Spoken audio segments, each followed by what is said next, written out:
माछ शाग सबुदिन खाई खाई रोसई करे पाटी पूरा बोर हो गलानी एक मुझे कौटे शुणिक आइली आम कॉलोनी रे गोटे मीटिंग होता से शुणिक आइली ओ मीटिंग तो हवा आगु कहार कौन रोसई से कथा आगे आलोचना होता जनकर कहले आमर माछ होती आउ जनकर कहले आमर शाग होती ओ सबुदिन तो शाग माछ रोसई घरे होची आम खाई खाई भी बोर हो गलुनी ए चलतु ना गोटे जगार मिसिकी कुकुड़ा फिस्टे बनइबा एक कथा शुणिकी समस्ते भी हाँ मारदे समस्त मत एकमत हो गला से कुकुड़ा फिस्ट जबरदस्त हम बोली बाहर गोटे चुली खोल कि निआं भी लगे दिगला देखुना एपटे कहू कहू ना मसला रेडी होगा एपटे समस्ते लगी पड़ी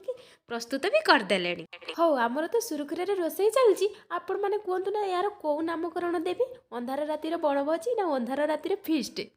समस्त स्वामी मिसिकी एकाठी रोसई कले कि आम स्त्री मानक गोटे दिन छुट्टी दे देइजंती जहाँ कहतु एकाठी फिस्ट करके रोसई करके खाइबाटा बहुत मजा अलग थाए। एबे आम कॉलोनी रे जो दिन मीटिंग बसिबो आमे ए कथाटा आगे कहबू आमे से दिन कुकुड़ा फिस्ट करके खाइथिलु भजी ए होची आम कॉलोनी रो कहानी को वीडियोटी बहुत बड़ हो गलानी आजिका पई एइठी वीडियोटी रखुची आगामी वीडियो रे देखा हबा पुणी रहिली नमस्कार जय जगन्नाथ। वीडियोटी भल लागिले लाइक शेयर कमेंट सब्सक्राइब कर दियंतु।